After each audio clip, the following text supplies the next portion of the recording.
It's Awesome Blossom story time! And that means reading adventures full of excitement and awesomeness.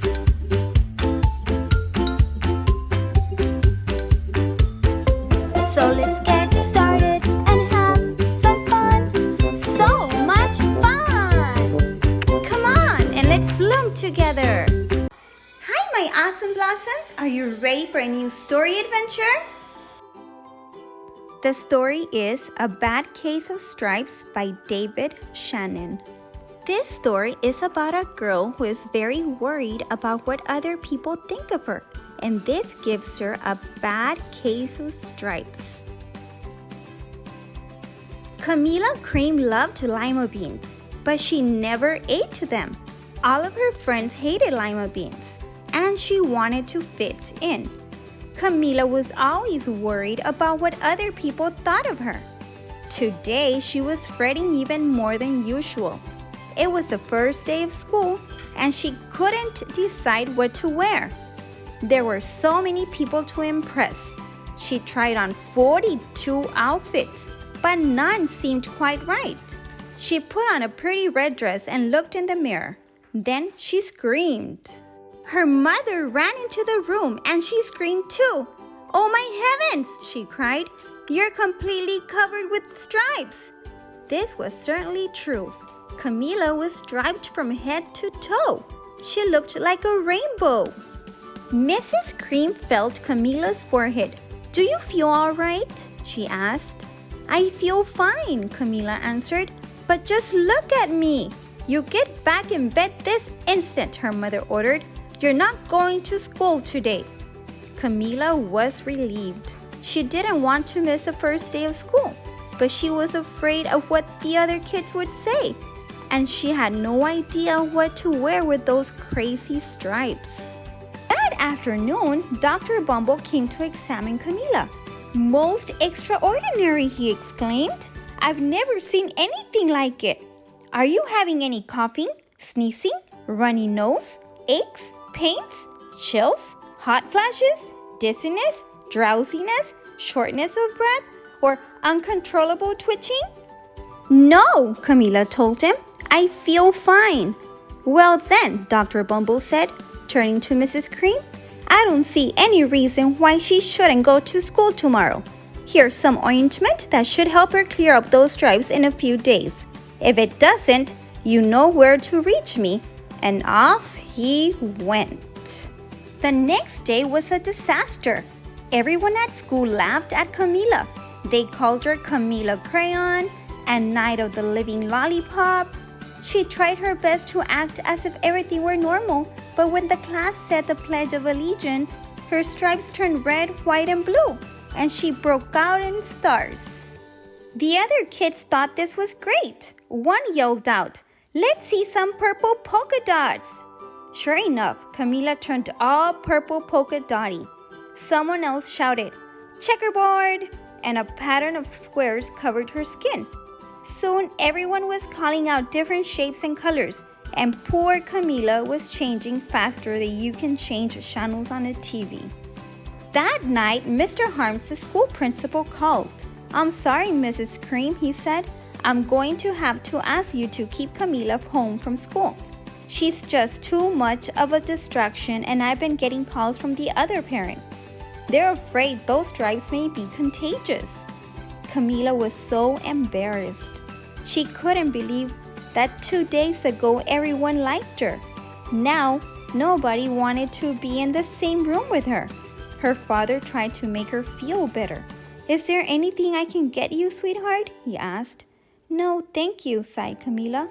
What she really wanted was a nice plate of lima beans, but she had been laughed at enough for one day.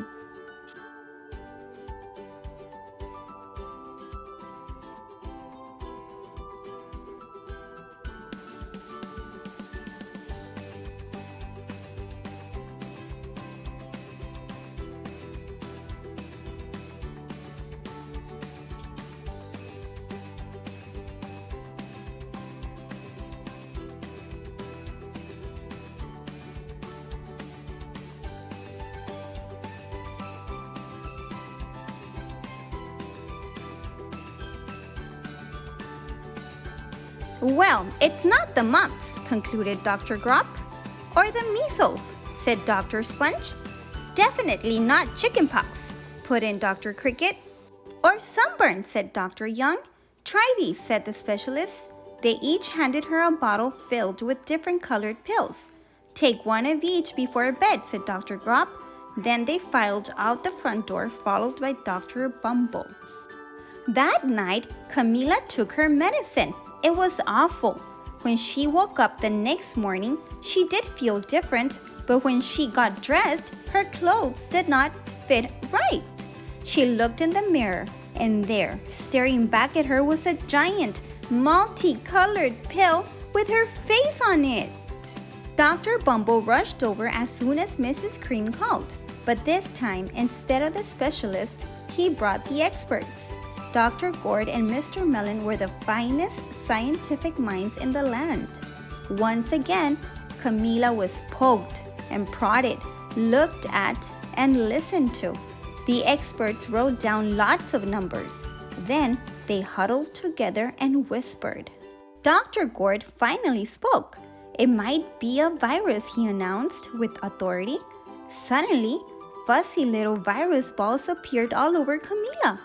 Or possibly some form of bacteria, said Mr. Melon.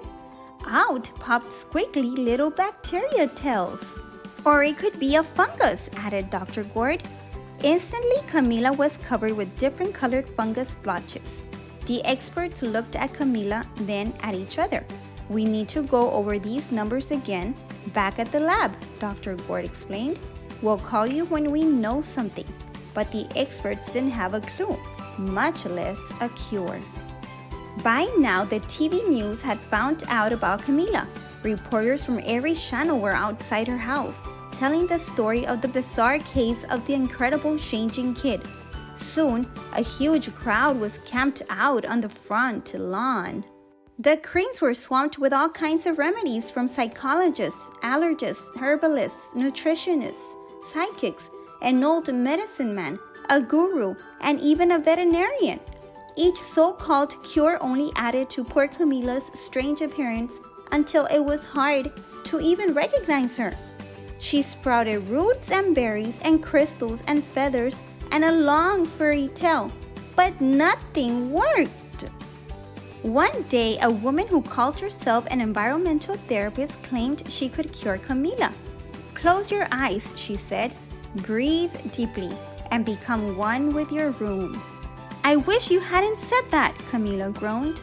Slowly, she started to melt into the walls of her room.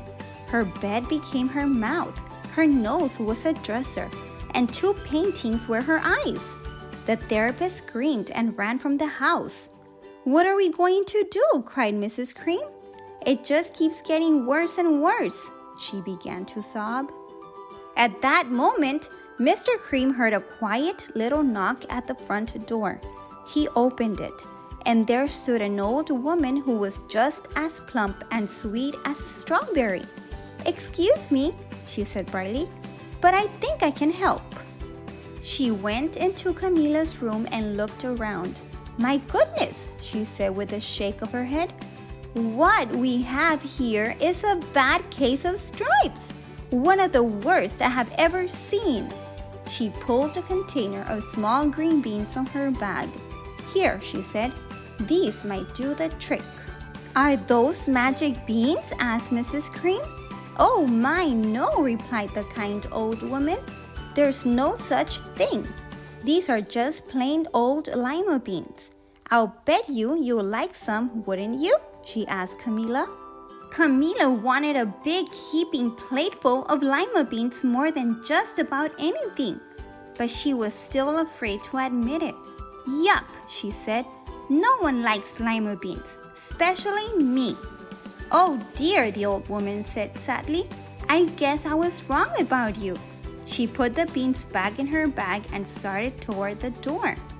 Camila watched the old woman walk away.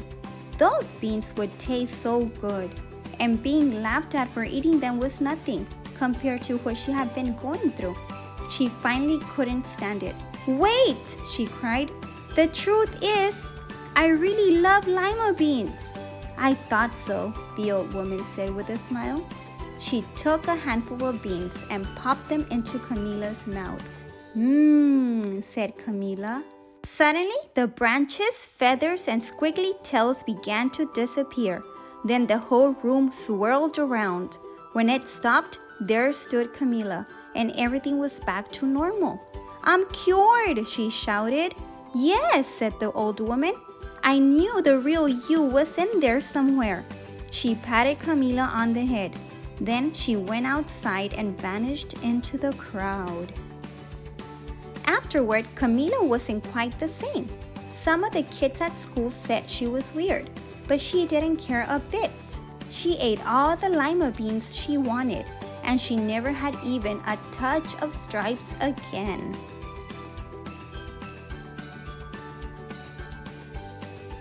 This was a great story. Please subscribe for more story adventures.